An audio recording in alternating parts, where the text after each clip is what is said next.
Welcome to Between the Lines podcast. I'm Jess. And I'm Janine. And we both work at the Winkler branch of the South Central Regional Library. In this podcast, we talk about books with our own twist. We talk about just the first half and predict where it might be going. And finish reading the book and discuss the second half. There will be snark, there will be spoilers, and depending on the book, there may be references to violence, sex, or other adult topics. So if that's not for you, stop listening now. All right, let's get into this week's book.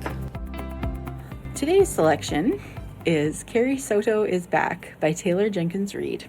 Carrie Soto is fierce, and her determination to win at any cost has not made her popular. But by the time she retires from tennis, she is the best player the world has ever seen. She has shattered every record and claimed 20 Grand Slam titles. And if you ask Carrie, she is entitled to every one. She sacrificed nearly everything to become the best, with her father Javier as her coach. A former champion himself, Javier has trained her since the age of 2. But 6 years after her retirement, Carrie finds herself sitting in the stands of the 1994 U.S. Open, watching her record be taken from her by a brutal, stunning player named Nikki Chan. At 37 years old, Carrie makes the monumental decision to come out of retirement and be coached by her father for one last year in an attempt to reclaim her record. Even if the sports media says that they never liked the battle axe anyway, even if her body doesn't move as fast as it did, and even if it means swallowing her pride to train with a man she once almost opened her heart to, Bo Huntley. Like her, he has something to prove before he gives up the game forever. In spite of it all, Carrie Soto is back for one epic final season. In this riveting and unforgettable novel, Taylor Jenkins Reid tells her most vulnerable emotional story yet. Carrie Soto is a standalone novel. However, Carrie first made an appearance in Reid's previous novel, Malibu Rising. Taylor Jenkins Reid published Carrie Soto is Back in 2022. It is the fourth and presumed final book of Reid's famous women quartet, following The Seven Husbands of Evelyn Hugo, Daisy Jones and the Six, and Malibu Rising. Reid stated that she intends to take an extended break before beginning her next literary project. Reid initially majored in media studies and began her career in film production and then went on to work as a casting assistant. Forever Interrupted, her first novel, was published in 2013, and Reid co-wrote the television show Resident Advisors, which premiered in 2015. So, some background information. I did not know about the Famous Woman Quartet. Yeah, I had no idea that it was not a series, but took place in the same universe. It's not a series. There's some character overlap. There is one character who is in all 4 books. Sometimes just like a mention, like not that he appears, but like, oh, this guy, whatever. I have read the other 3, so I have not. I know that you have not. But yeah, so that I found that very interesting. And I'm sorry that she's taking an extended break. However, she did just Daisy Jones and the Six just came out as a miniseries. I think it was like 10 episodes or something. So she has been busy, I think, working on that. And I would like to watch it. But anyway, I will get to that. So you said you had some thoughts on the cover. We haven't talked about covers in a while, so why don't we start there? Yes, I did my usual. I don't know anything about this book. Let's read it. I did not read the back. I had no ideas about tennis. Honestly, judging by the front cover, to me it looks like it's about swimming. Yeah, you're kind of right. It's very bronzy, and like it looks like beachy. It does. It really does. And like I assumed it'd be something swimming-ish. Yeah. Water-based anyway. It does look beachy. Like, and the last book in the series, the last book, Malibu Rising, actually does take place like in Malibu on the beach. Mm-hmm. And I mean, there is a picture of the ocean and surfboards, and there's a lot of surfing and whatever. So I'm not, it doesn't scream tennis. No, from the title. Not at all. I will agree with you there. I don't know that I love the cover. It's fine. It's very one-dimensional.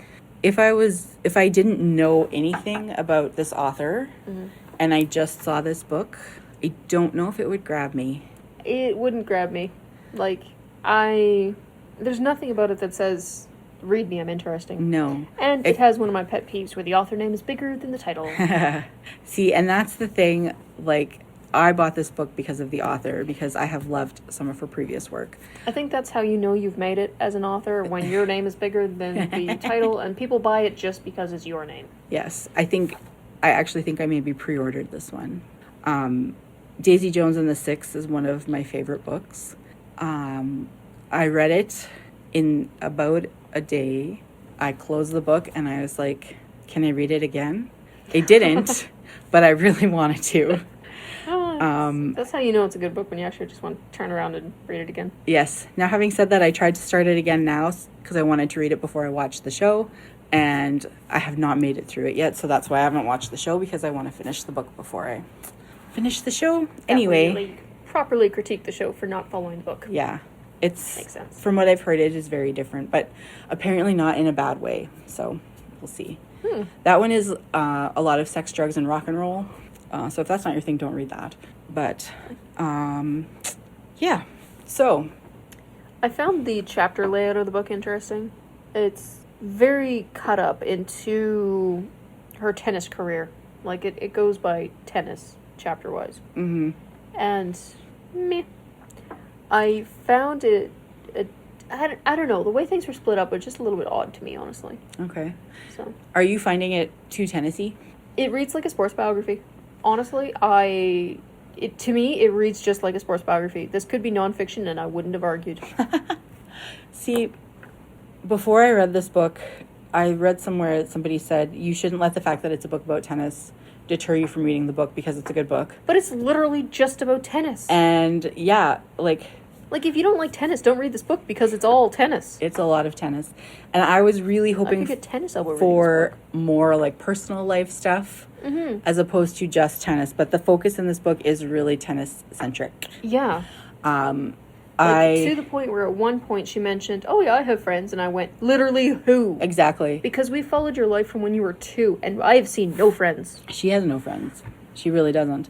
And yeah, like I think I'm enjoying this book more than you are. I think that's pretty much guaranteed. But for me, it's definitely not one of Taylor Jenkins Reid's best books so far. It's overwhelmingly tennis. Yeah. Like, and to be fair, she writes about tennis in a way that me, who knows nothing nor cares anything about tennis, can understand the game, or at least the elements of it for the story. No, not me. I still don't understand tennis. I even took a unit on tennis in high school in gym. What? And I still know absolutely nothing about tennis. I mean, I know how to play, like, hit the ball, whatever, but the scoring part of the game, just... They give you enough information, though, that you can understand what's going on without actually going, like, this is the book I will use to learn tennis. Yeah, no. Like, it's not that far. You will not learn how to play tennis from this book. No. As Tennessee as it is. But no, I still do not understand how tennis works. And I'm not really a lover of watching tennis. I don't understand. I don't like tennis. I'm not really a lover of playing it either. I'm not. I like badminton. Badminton. I'm good at badminton. That's my sport. Tennis, not so much. I don't know why I can play one and not the other, because they're kind of similar. But I don't know. Like, to me, badminton's just fun. I've never played tennis, but it just doesn't appeal to me. No. Granted, I don't think I'd watch badminton either. No. Tennis seems to be a lot more running than badminton. I'm not quite sure why. Maybe the way you play it. Maybe. I mean... Well, I am really bad at tennis, so... I'm really good at badminton, and I like making people run. Well, when I was in high school, like, I didn't care about gym class. Like, to me, it's like, I had a terrible gym teacher who... We did the sports that he liked, so we never did basketball. We barely did tennis. We spent 95% of the year on volleyball and curling, neither of which I'm a huge fan of. That's not a well-rounded sports education. Like, it sucked. But we always had, there's 2 guys in my class that were, like, in every sport and nailed it every time, and, like, they got the banners and they did all this stuff. And I took special delight in did the crap out of them. Of course. Like, because... badminton was the one thing I was really good at. Like, I was good at the other stuff. I wasn't bad, mainly because they just didn't expect anything of me. But in badminton, I can put the birdie wherever I want it. And so I'd make them run from one end of the court to the other. We just got to figure out their weak spot, right? Yeah. Which is, this book a lot is like, it talks a lot about strategy, right? And to a certain point, that's sort of interesting, but after a while, it's like, okay. Honestly... I got very bored very quickly. I mean, having said that, I didn't find the pacing slow. The pacing wasn't slow. I actually had an easier time reading this one, like, I shouldn't say it each time. It went faster reading this one than it did Amish Vampires in Space. Yeah. And I don't know why. Yep. I know. Like, I enjoyed Amish Vampires in Space 10 times more than this one. But it took way longer to read. Longer. I don't know. It's pacing. I know. I'm the opposite. I enjoyed this one more, but that's because I like Vampires in Space. That's the thing about Taylor Jenkins Reid. Her books are paced very well. Like they're not hard to read, and that's why I could read Daisy Jones in one day because it was a fast. And that one is set up like interview style, like it's like they're shooting a documentary. Interesting. Kind of, and so it's kind of like the characters are talking. So, yeah. I don't know that I'd like that. It takes a bit of getting used to when you first start. I've read some weird and wacky formats in my life, but it's not like that. I don't think the entire book, but then too, you have to make sure that you're keeping the characters straight, like who's talking and. See, that's the thing. I don't even like it when they do things in first person, and they're not super clear about who you are at the moment. Mm-hmm. Like that's the thing I don't like. I think if you're writing in first person, at the bottom of every page, you need to tell me who you are. Because I will not remember. I don't know. Yeah. So I think that's probably why I wouldn't really enjoy that type of format. I don't know. Maybe I would. For a good enough story, I'll read anything. I don't know that you would like it. I'm pretty sure Taylor Jenkins Reid is not the author for you. If this book is anything to go by, no. This, so far for me, this one is not her best. I'm missing a lot of, like, personal interactions, like... It literally reads like nonfiction. A personal life. This character has no personal life. No. Like... She plays tennis, and then, like, she retires. It skips over that entire part of her life. Yeah, like, surgery and, like, her actual, like... Okay, tennis is not consuming every moment of your life. What do you do now? Yeah. What is she doing in, like, was it a decade? It's 5 years, I think. 5 years? It says here somewhere. She retired at, 6 years after her retirement. Sorry, 6 years. Yes. And so, what is she doing in those 6 years? Yeah. Like, to go from tennis is your entire world to bye. Yeah. There's got to be something in there. Mm-hmm. Like, just adjusting. Well, and it talks about endorsements, so she obviously still does that. So that's 5 minutes of your day. Mm-hmm. I don't know, if you're doing a photo shoot, that takes a while. Yeah, but, like, compared to training, and, like, she gets up at 5:30 in the morning, starts running, and then, goes to bed and wakes up and does the same thing again. Like, yes. It's completely different than you do a photo shoot every once in a while. That's true. I mean... I will say I was reading this and I was like, oh, thank God I'm not a professional athlete. Oh, I know. It's making me tired. I know. I was like, oh, my goodness. That's so, like, and it's boring. It is. It really is. I feel sorry for... There was not enough strategy in it for my liking. I think, though, like, if you're something you're passionate about, which she obviously is, maybe I just don't understand that mentality. I don't have something that I have to do. Like... Yeah, I don't know. I do, but... You have to have a certain amount of drive. Yeah. And ambition, I think. Maybe I just don't have that for... I don't know. Like, honestly, I just kind of felt bad for her character, but also kind of went, seriously, woman? Like, the obsession with tennis, and I blame her father for a large part of this, because why not? Like, he wouldn't even let her have ice cream when she was a kid. Yeah. She's a kid. Yeah. Like, sure, you want to be the best, whatever. Run a little bit extra the next day, but have some ice cream. Live a little. Once in a while, it's not going to kill you. Exactly. Like, I think the way her father handled it, while it may have been to the best of his ability, blah, blah, blah, blah, blah, I don't think was correct. Yeah. Like, to emphasize winning and being the best. Mm-hmm. Like, at no point was tennis just, ooh, fun. Like, I honestly don't think she enjoys the sport. No? No, she's there to win. She is there to win. Like, she is singularly focused on winning. And the minute that her record was in jeopardy was like, I can't let that happen. I have to. Yeah. She's so, like... She's focused on, I have to be the best at all times, irregardless. And it's just unhealthy. And so, like, conceited about it. Yeah. Like, 37 is old for a sports person. That was... 37's old for an athlete. For an athlete. That's the word I was looking for. Thank you. Oh, goodness. But I, like, Also, how all the reporters are, like, trash-talking her all the time and stuff. Yeah, and I'm like, but that's fairly expected. give her a chance, though. Honestly, that's expected. Yeah. Were something like this to happen in real life, that's exactly what would happen. Yeah, I guess that's true. Like, That is sports true. reporters and stuff like that, they live vicariously through the people that they report. And they are not always... reality seems to escape them at times. Yeah. Suffice it to say. But, like, Carrie has no personal life. No. Like, she mentioned sleeping with people. Yeah, Great. a lot. Whatever. You do you. But, like, no friends. Mm-hmm. Never had a boyfriend. No healthy relationships whatsoever. She can't actually have a relationship with her father if it's not about tennis. Yeah. Like, every single minute of her life is tennis, tennis, tennis, tennis, tennis. Mm-hmm. Like, it's... Even when she gets together with Beau and they're practicing together, but all they talk about is tennis. Yeah. They don't... Until he tries to hit on her and she says, no, don't hit on me. And then they go back to just tennis all the time. Yeah. Is that what it's like to be a professional athlete, do you think? You have to have something that is not your job. Like, if I'm a librarian, if my entire life is library, I'd go mental. Like, ultimately, it is your job, and yes, it might be your passion, but you do have to have something that isn't a sport, because especially with athletes, you have a very limited shelf life. It's true.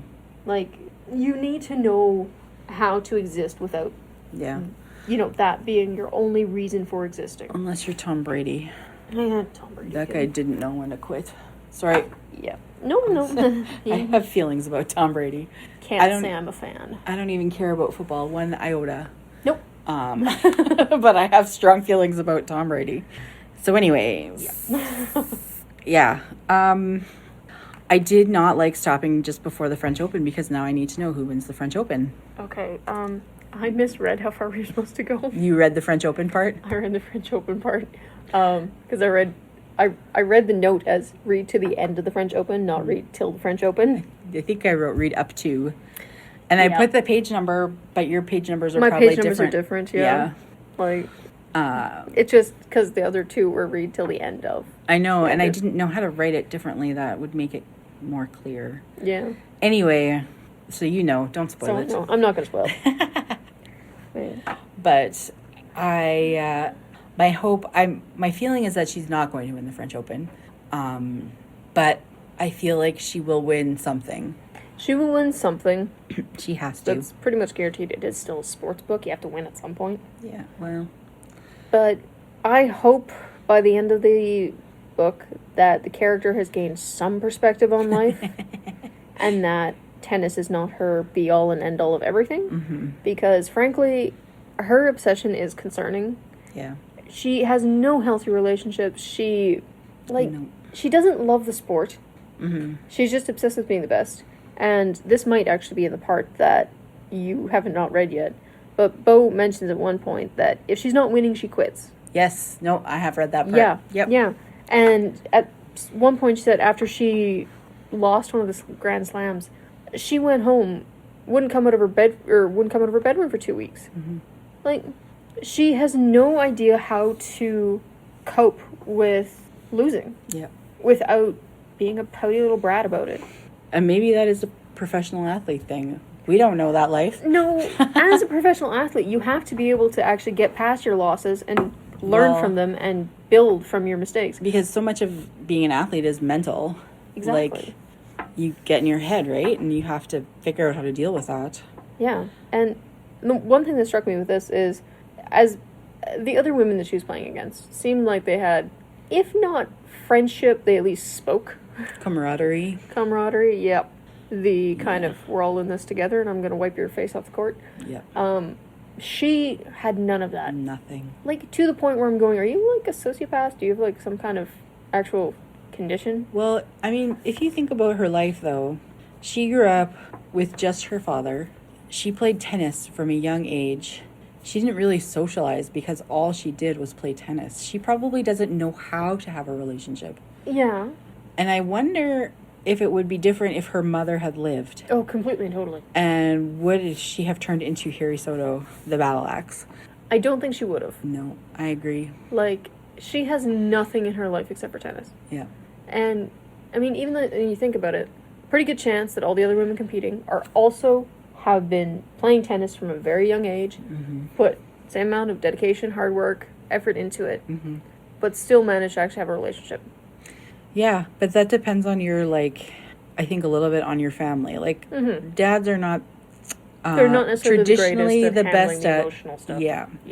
Yeah. And so, and her dad was also like a very well-known tennis player, and so that was also his life. And that's like when he moved to America, he continued to work in that field, and that's what he knew. Yeah. Right. Like I don't know. So I think nobody taught her how to interact with people. Nobody taught her how to be human. They taught her how to play tennis. And that's it. Exactly. So I do feel a bit sorry for her character because... That's the thing. Like, I feel sorry for her, but at the same time I'm going, you're an adult. You need to recognize this about yourself and grow. But what's her life going to be like when she does actually finally give up tennis for good? That's the thing. She's kind of worked herself into a corner. Maybe she likes to be alone. Maybe she doesn't care. Like, and I don't want to say she has to be nicer, because you can be blunt. Yeah. And honest and still not be mean about it. Yeah. But because of the way she's handled herself, the entire career, like when her agent was trying to find somebody to play with her, practice her, with her, couldn't find anybody. Nobody wanted to play with her. Nobody wanted to deal with her. Yeah. She has got 0 opportunities as a sports commentator. She's got 0 opportunities as coach. Like, I do like her relationship with Bo, though. I like their to a point, banter. The banter is entertaining. I feel bad for the guy. Yeah. Like, she has no idea how to relate to another human being when it's not about tennis. And bless his heart, he tries. Yeah. And she talks about a little bit about the fear of being left, right? And so she doesn't want to get close because she doesn't want somebody to leave her, which is probably past trauma from her mom dying, I would guess. But you're also driving everybody away because you're but that's a bit abrasive. I mean, that's her problem. Yeah. But yeah. And I mean, I don't want to say like, oh, you're a woman athlete, you have to behave a certain way. Well, no. Because you can behave however you want. It's your life. Yeah, I don't care. Exactly. And she mentions at one point that there's a competitor she's playing against where she wonders, it must be exhausting, having to always look cute. Yeah. When you're playing and whatnot for sponsorship deals and modeling and whatnot. How nice it's not to have to look cute all the time when she's playing. Yes. Like, I think a lot of female athletes get the short end of the stick in that regard. Yeah. Because we don't ask male athletes to look cute. Like, that's not a thing. That's true. So I think it's not fair, and I do respect the way that she's just going, I'm me, deal. But yeah. she's got no tact. No. Like, no concept of it. No. And that's kind of kicking her in the teeth a bit. And she is highly conceited. Oh, completely and totally. The ego on that woman. Oh, I know. That part, it does kind of get annoying after a while. Oh, completely and totally. I'm winning. I have to win. I'm the best. Yep. Great. You're the best now. Yeah. Like, 6 years after your retirement, somebody beats your record. You go, damn the ships, or damn the torpedoes, full steam ahead. I'm going to play again, irregardless of whether that's in my best medical interest. Or, hey, maybe you went out on a high. Yeah. With some dignity and respect. Just leave it. Why not leave that alone and not come back and suck it up in 4 big tournaments? Like, just end gracefully. Then there would be no book. But then there would be no book. But that's the thing, too, where I'm going, you're not in, like, I respect the athletes who, like Bo, for example. He never retired. He's 37-ish. And he's been playing the entire time. Yeah. Because he loves the game. He would rather deal with the injuries, deal with the fact that he could have gone out on a high and left it. Continue playing because he loves the game. Yeah. I respect that. She just doesn't want to lose. Playing tennis at any level is better than not playing tennis. Yeah. But she doesn't love the game. She just doesn't want to lose. And the second that she's going to lose, she jumps back in irregardless of whether or not that's a good idea. Yeah. Like, and historically speaking, it's generally not a good idea.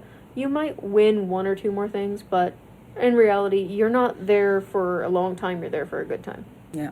So, I don't know. It's not the book for me.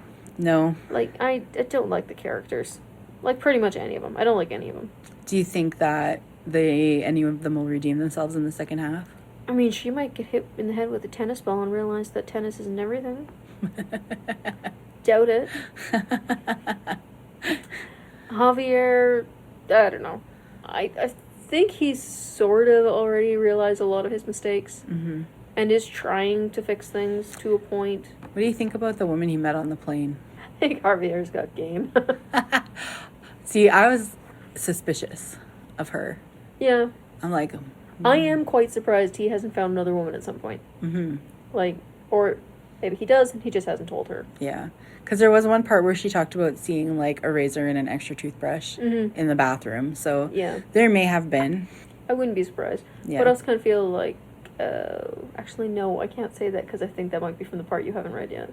Never mind. Okay, then. Yep. Mystery for you to continue on to. I know. No, I don't know. Like, even Bo Huntley. Who comes up with these names? Bo Huntley? Like, that's just shy of Deer Stalker. It's... I never even thought of that. It's a terrible name. It's not the best name, but yeah. It's not good. Okay.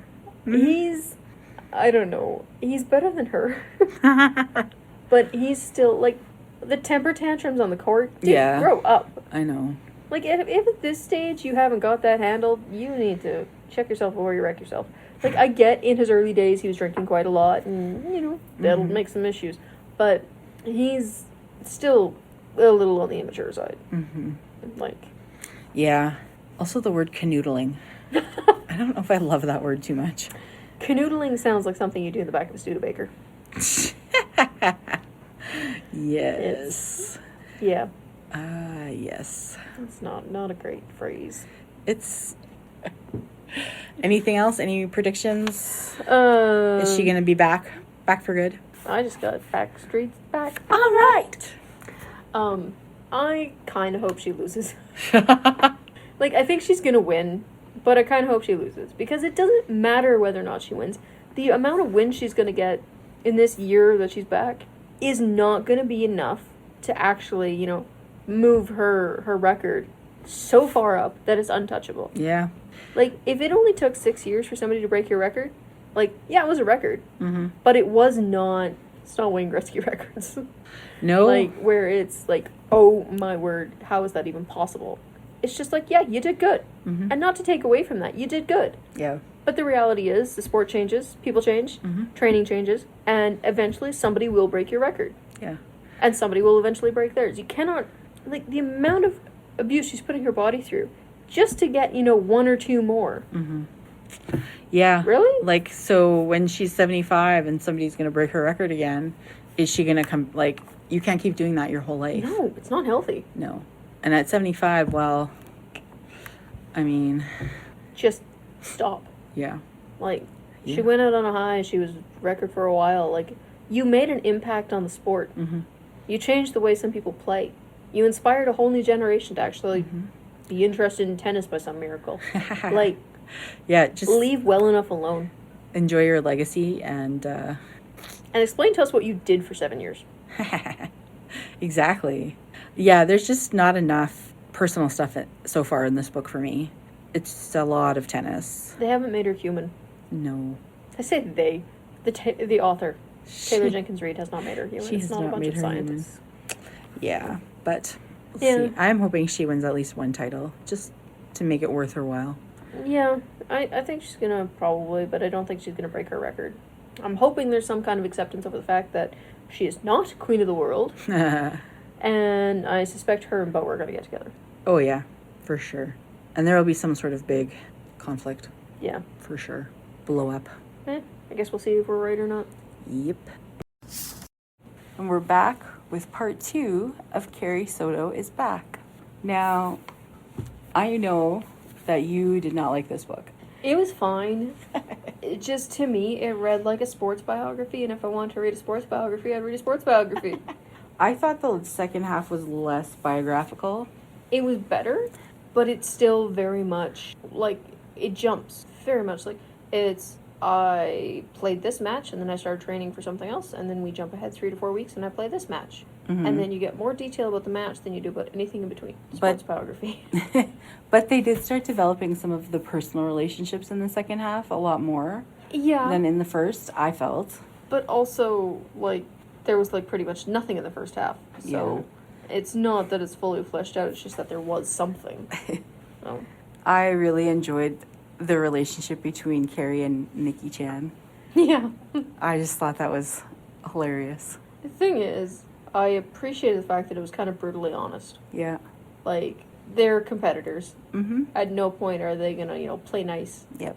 Like, they're not horrible to each other. It's not, like, cattiness. No. But it's also not, like, oh, great job. No. Like. But it was a little bit joking. Mm-hmm. Like, I think they respected each other. Yeah, they both have a sense of humor, and they respect each other yeah. So I very much enjoyed that. But again, like, that was in, like, 4 paragraphs. Well. Like, they talked in person, twice? A few times, yeah.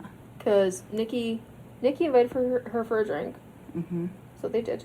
Called her when her dad died, saying, I'll postpone the match if you want. I think there was one more time before the match, and then the actual match itself. They also met on the courts a few times when they were training. Right, yeah, but that was also more like, hi, bye. No, there was like a little bit of conversation. And I feel like there was one other time. I can't remember. Anyway, for me that was good or interesting. Well, they're very similar.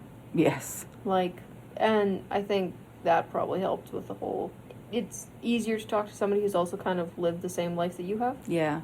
But I found it interesting that Nikki had no trainer. She just... Yeah, no coach. Yeah.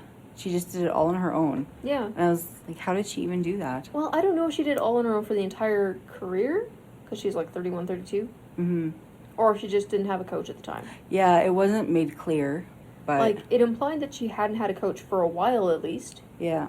But I am assuming, like, I don't care how good at tennis you are, at some point, when you're still relatively young and new to the game, like, you need some kind of guidance as to how to register for things, how to, like, just the basics. So I'm assuming at some point there was somebody. I hope so, because that's a lot to do on your own. Yeah. And she didn't really seem to have, like, family or anything either. No, she's very much a loner. Which is why I think she and Carrie were good for each other. Mm-hmm. So, what I didn't like was all of the Spanish in the book. Yeah, there was a point that was untranslated. Like, the first half I didn't mind it, because I found a little bit, how do I put this? It was more sprinkled in as color rather than as actual dialogue. Yeah. And I found the second half there's more actual dialogue where I'm going, I don't understand what you're saying. And, like, generally in a book, if there is a different language, there is also that same sentence or sentiment repeated in English so that at least you have an idea of what it's saying. Yeah. There wasn't really that, and that I found annoying. Here there's a whole conversation in Spanish. Yeah. And that I'm like, I don't know what you're saying. So I essentially just skipped over those parts because what else was I going to do? Learn Spanish, Janine? I'm not going to learn Spanish. Like, I understand that they are Spanish-speaking people. Mm-hmm. I respect that. However, this is an English book, and therefore I want to be able to understand all the words in the book. Well, I would like I said, either restate the sentiment in English or just sprinkle it in. Yeah. Like some of the common phrases and stuff like that. Totally fine. Totally fine. Or like terms of endearment that they use for each other, whatever. Totally. But entire conversations in Spanish, I'm going, Yeah, I don't like that. That bothered me. It means nothing to me. Yep. So, on the one hand, I'm sort of surprised that her dad died. On the other hand, not really. I was sad that he died because I felt like they were just starting to, like, their relationship was starting to change a little bit, I think. Yeah. I felt more sad for, what's his face, the guy? Oh, Bo? Yeah, Bo. Because it seemed like they were really getting along and that he kind of needed that coach, that steady figure. Mm-hmm. And then he died. And then Carrie, of course, kind of falls apart. And rather than being able to grieve himself, he has to take care of her, which, that's his own thing. But I felt worse for him than I did for her. I know. I did, too, feel sad for him. But I don't know. I honestly didn't really like him. Bo? No, Javier. Oh, okay. He, a little bit hypocritical. Yeah. because his entire life, or her entire life, he's going, you have to practice, you have to get better, you have to do this, you have to do that, and, you know, everything's scheduled and everything's planned, everything, you gotta train, you gotta train. And then he's like, why aren't you, like, stopping and enjoying yourself? Like, it's okay to do this. And she's going, like, yeah, that goes against everything you've ever taught me. Well, I think he was saying that in the context of there comes a point in your life where you have to but he back. at no point had ever prepared her for that. Yeah, I know. He'd never prepared her for loss. He never prepared her for a life outside of tennis. She doesn't even have a high school diploma, not degree. Like, he was so focused on tennis her entire time. She has no idea how to have a healthy relationship with, frankly, anybody. Yeah. Like, to then go, well, why aren't you having relationships? We're like, because I've never had one before. I don't know how it works. She seemed to be starting to figure it out at the end. Like, I'm glad she didn't win at the end, because the entire time I'm reading this book, I'm going, so you win one more Grand Slam than her, you take your title back. Great. what happens next season? Like, one season. Yeah, I know.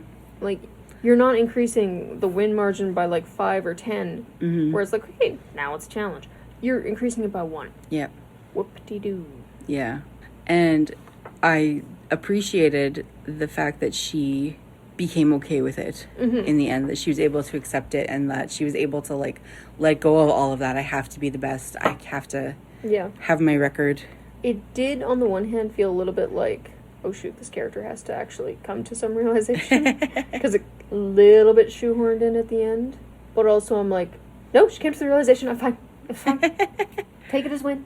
Like, I don't know. It's fine, but honestly, if you don't like tennis, don't read it. Like, yeah, it's just a lot of tennis. So Tennessee. It is a lot of tennis. I will say, as somebody who has loved Taylor Jenkins Reid's books, this was definitely not my favorite. Why do we always get the worst one of the authors? Because I already read the best one, and I don't know if she can top it. If you're going to read Taylor Jenkins Reid, in my opinion, you should read Daisy Jones and the Six. It is the best. I think I probably said that in the first half already. For me, that was my favorite of hers. I have a recollection of you talking about it, yes. Yeah. Because I started reading it again, but I haven't gotten very far in it. But yeah, it's very Tennessee. More Tennessee, not Tennessee. No, it's Tennessee. A lot more than I was expecting. Yeah, like, I honestly don't know how to put it other than it reads like a sports biography. It is all about the tennis, and life is kind of shoehorned in between that. Like, having said that, it's not a hard book to read. It actually, it reads very fast, I found. Yeah, it doesn't read too bad. Yeah. Like, the second half I found read quicker because I already read part of the second half because I read too far first time around. But like, it's not a hard read. It's just... it's not. If this sport is not your cup of tea, you might not enjoy it. There's going to be large sections of the book that you don't care about. And yeah, like, I don't understand the scoring in tennis. No, me neither. And there was a lot of that, so I just kind of I did learn about tennis. I will say that much. I didn't realize they had that for number of different courts they played on. Like, yeah, I didn't realize that either. Clay and grass and that kind of thing. I had no idea. I know. I thought they were all the same. Yeah. They are not. Right. There's different strategies for each type of course. Mm-hmm. Court, not course. Yeah. But yeah, I enjoyed it. I didn't love it. I didn't hate it. I'm sort of in the middle. Honestly, it's very blah to me. Like, I don't care enough about this book to hate it. I don't care enough about this book to actually like it. Like, it was fine. It was well written. Like, she's definitely a good writer. Yeah. No argument about that. But I don't care about any single character in this book. Like, not at all. One? No. Not even her agent? Nope. Gwen? Is that her name? Yep. Yeah. No, not a single character. Not even Nikki Chan? Not even really, no. Like, to me, the characters never became human. I never cared what happened to them at all. Like, as opposed to other books where I'm screaming at them because I'm like, what? You killed them! Like, this one, I'm like, eh. Like, her father died. I'm going, oh, great. Well, you gonna play or you're not gonna play? Make up your mind. Yeah. Like, I don't know. There wasn't enough of a human element to it. Okay. So, and there also wasn't enough. I mean, my sports tend to be not. I don't mind sports books. Don't have a problem with them. but I generally prefer team sports rather than individual. Okay. Because you just get a better story out of it, I find. It's just more dynamic, unless you've got, like, some pretty intense rivalries, like... Yeah. Well, there was intense rivalry. Was there, though? Really? Like, she and Nikki never even played each other till the end. It was at the end. Yeah. And the rivalry she had at the beginning, she's like, yeah, I'm gonna crush them, and then she did, and then we moved on with life. Yeah. Like, there wasn't anybody ever that really challenged her. Like, Nikki did, but it was all hypothetical, because they never played each other. Yeah. It wasn't like her and Nikki back and forth trading points across the season. Like, it was the idea of Nikki that challenged her. Exactly. Yeah. So, who wants to be challenged by a hypothetical? Carrie Soto, apparently. Yeah. But I don't know. It's fine. Yeah. But honestly, my ultimate recommendation is if you don't like tennis, don't read it. I like the second half better than the first, for sure. Yes. But a little less whining in the second half. I was home with my kids on Saturday morning. My husband was out, and I had, like, I don't know, 50 pages left in the book. So I was like, Mom has to read her workbook now, so please go do something else. And I was like, this doesn't feel like a workbook, because this is a book that I actually want to read. See, that was me and Winterborn Home. Yeah. So when it's those ones, it's like almost like cheating. It's like, well, I'm working, but I'm technically also enjoying it. Honestly, when we read the Louis L'Amour one, I'm just like, oh, this is delightful. It's like relaxing. I'm like, I don't have to take notes. It's Louis L'Amour. I know I like it. It's great. Yeah. As opposed to this one where I'm like, you have to keep going. You can't just cliff notes it. But yeah, so for me it was like, oh, Saturday morning I can just read my book and not feel guilty that I'm reading, because I have to read it. You have to read it. Yeah. But there is a quote I wanted to share, because I just thought it was interesting. I keep thinking, I don't cry on the court. I don't cry on the court. But then I think, maybe it's a lie that you have to keep doing what you have always done. That you have to be able to draw a straight line from how you acted yesterday to how you'll act tomorrow. You don't have to be consistent. You can change, I think, just because you want to. And so for the first time in decades, I stand in front of a roaring crowd and cry. And I just thought that was really interesting, because I think that's sort of the point where she starts to sort of change a little bit. Her attitude about that I have to win and I have to be the best and I have to have all the records, and that, yeah, you can change. You don't have to always be who you were. And if you don't have to always live up to your own reputation. Yeah. You can just be yourself. Be yourself. Be whatever. It's okay to just be a human and, human things. Yeah. Yeah. And I don't know, for that quote just struck me for some reason when I was reading, so. I will say the one thing I did like about this book is the fact that by the end, she actually seems like she enjoys tennis again. Yeah, I like that too. And I think that's, like, why I like the second half, is because you can see the shift in her, and, like, she still likes winning, but she actually she starts to enjoy the game again. Yeah. It's not just playing for the sake of stats. Yeah. And as soon as she starts to enjoy it more and, like, relax, she starts doing better, of course. And so, like, the first half was so much, like, I have to win, I have to be the best, I have to. And that got tiring for me a little bit. I mean, I think we established I don't really care about this character, but I really didn't like her in the first half. Yeah. Like, she was so whiny and immature. Like, I have to win. If I don't win, I can stay locked in my room. Yeah. What's the point? What are you, 5? What's the point of this if I'm not going to win, right? Exactly. And how dare you think that you can beat my record? Yeah. I have to be the best because I've always been the best. And who is this person to think that she can come in and beat me? Yeah, the usurper to the throne. The nerve. Yeah, I know. And so I just liked the change. Well, she actually started to enjoy the game and kind of got back to why I don't want to say got back to why she played it to begin with, because she never really chose to play tennis. She just did it because that's what her dad did. Yeah. And then she had a talent. She ever actually loved the game for the game itself. She liked the game because it gave her time with her father. Mm-hmm. And that's fine. I think she's kind of actually developed a proper love of the game. Yeah. I think she liked it because she was also good at it. Mm-hmm. And she had that drive in her to win, right? Yeah. And so it also meant that when she retired first time around, she liked it because she was good at it. When she wasn't good at it anymore, she didn't really like it. Like, she didn't take up coaching. She didn't really do anything else. Mm-hmm. So that was the thing too at the end, where she's like actually coaching now and actually using her experience to she's coaching Nikki at the end. So and she's letting people into her life. Mm-hmm. I mean, I still feel sorry for Beau because I have a feeling that there's going to be some knockdown dragouts in his future. But, but even with Gwen, like, the fact that Gwen started showing up for her and they started, like, communicating as, like, friends as opposed to, like, agent and client. I hired you, do what I say. Yeah. Yeah.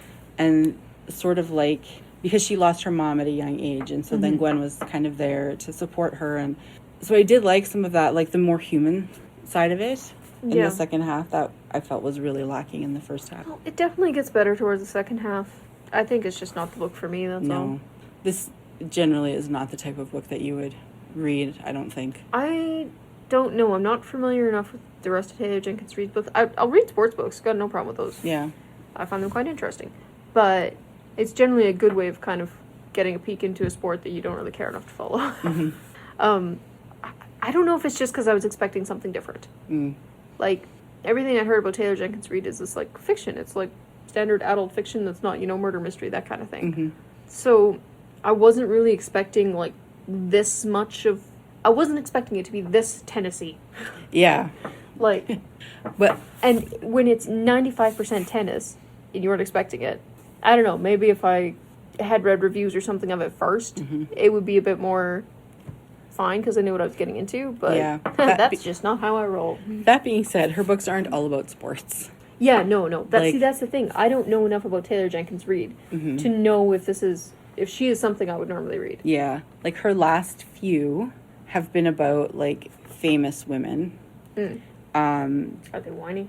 I don't know. The first one is called Seven Husbands of Evelyn Hugo, and it's like an older woman, like a retired actress telling her story, and Elizabeth Taylor type, kind of. And so I don't remember her as being whiny. She was a bit of a tough old broad, I would say. See, that I have a feeling I'd enjoy more. You might like that one better. And then Daisy Jones and the Six, which is about a rock band in the 60s, 70s, which is written in a documentary type style. Like, so it's like so that one you might not like the style. It sometimes reads a little faster, though, because it's, very chopped up. Yeah. That one I'm not sure about. And then the other one was Malibu Rising, which is about siblings, and they surf. One of them's a model, one of them's like a professional surfer, and their dad is Mick Riva, who appears in all of the books. He's a rock star. Is he in this book? He is. Briefly. Like, he's briefly in this one. He's briefly... Like, there's overlap. These four books, these four are her most recent. There's overlaps in all of them. Okay. Like, there's one part here where she talks about reading the Daisy Jones and the Six autobiography. Oh, okay. I did not catch that. And maybe you wouldn't because you haven't read... Like, it's not an important fact to you, right? I'm not in the universe. Yeah. Yep. And so, so that part is interesting. She's got other books that are also good, that I've enjoyed. So, like, there was one book she has I think it's called One True Loves, which just came out as a movie. Simu Liu? I don't know how to... He's in one of the... Yeah, he's... Marvel movies. Also is on Kim's Convenience. The Rings thing. Yep. Anyway, he's in it. But it's about a woman who is married. Her husband goes missing. And then she falls in love with another man. And then her husband comes back. Awkward. Yep. So it's really interesting. I thought it was really good. Anyways, but that's sort of like... But these last four are kind of... There's like a few common characters that appear throughout. Created her own little mini universe. Yeah, a little bit. See, that's the thing too. I found it interesting the time that it took place. Like, it's not a contemporary fiction. Like, at one point, she mentioned looking over and seeing Princess Diana in the stands, and I'm going, what? Yeah. Oh, wait, no, we are at that time. Yeah.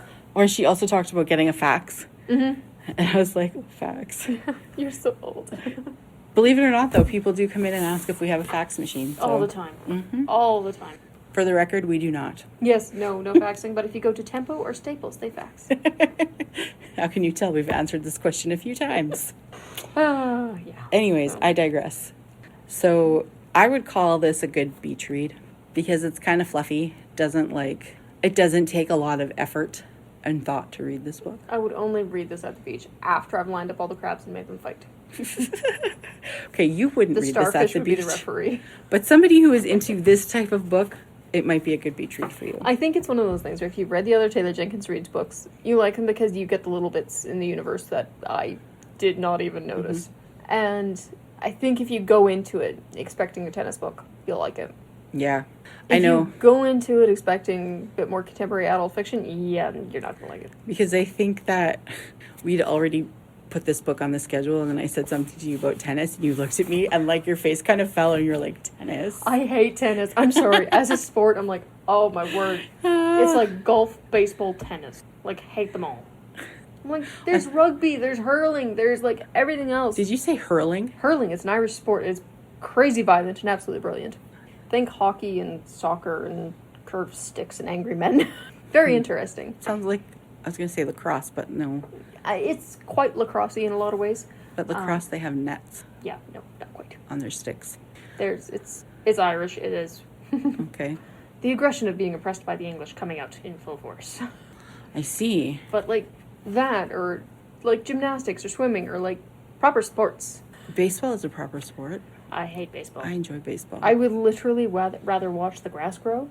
I would have more enjoyment watching the gentleman paint the lines than actually watching the game. I sat through a Goldeyes game once. Never again. You listeners can't see my face, but it is quite incredulous. And, like... There's no... Judgy. It's a game for old men. No! It is boring. not. It is so boring. It's not boring. It's not... Soccer is at least interesting. Soccer is boring. Running. Watching grown men fake injuries and go, oh, the pain! Only to be, like, yellow carded and go, yeah, dude, you're fine. And they go, oh, yeah, cool. That is interesting. Okay. But it's still a lot of running for one tiny, interesting minute. All sports are basically broken into two categories. Either keep the ball, don't let anybody else get it, or get rid of it real quick. So, yeah. Also can't stand football. I can agree. I don't understand it. I have never been able to understand football. Granted, I have never tried very hard, but it's one of those where I'm going, football is played with balls and feet. Kind of, but not exactly. I mean, I've had the rules of football explained to me probably 5 times. Still do not understand it. I just don't like it. Like, I don't know. It's, to me, there's so many rules where I'm just like, I don't get it. And there's, like, strategy, but I'm like, it's kind of not, though. No, football is one I will watch it if other people are watching it, but I will probably mock things and make up my own commentary. If my sister and I are ever in a restaurant where there's sports on and we get bored waiting for our food, I tend to narrate the games. Keep in mind, I have no idea what this game is, but that doesn't stop me. And that's the only time I enjoy football. I do that sometimes when I'm watching sports or comment on things like appearances and such. I swear, there should be a sports channel that's literally just women who don't know what the sport is commentating on it. I would watch the heck out of that. That's a good idea. We should do that. And for the record, that's copyrighted idea. You can't, nobody else can have it. Yeah, that's our idea. If you're gonna make millions, I want to cut. We can cut this part out. We can make a podcast out of it. There we go.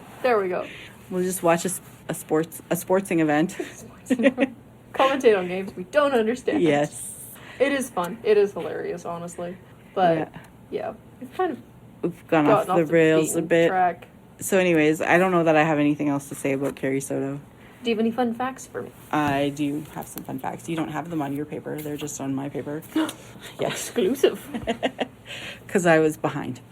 Anyways, this book was on Time's list of 100 must-read books in 2022. I disagree with that. Amish Zombies in Space is a must-read for 2022. I'm curious. I need to look up the other 99 books on the list just to see what else is on there. Honestly, I find most, I mean, I'm kind of prejudiced, but if you tell me I have to read it, it's probably not good. It's like, oh, the Oscar winner. Like, yep, that means I never want to watch it.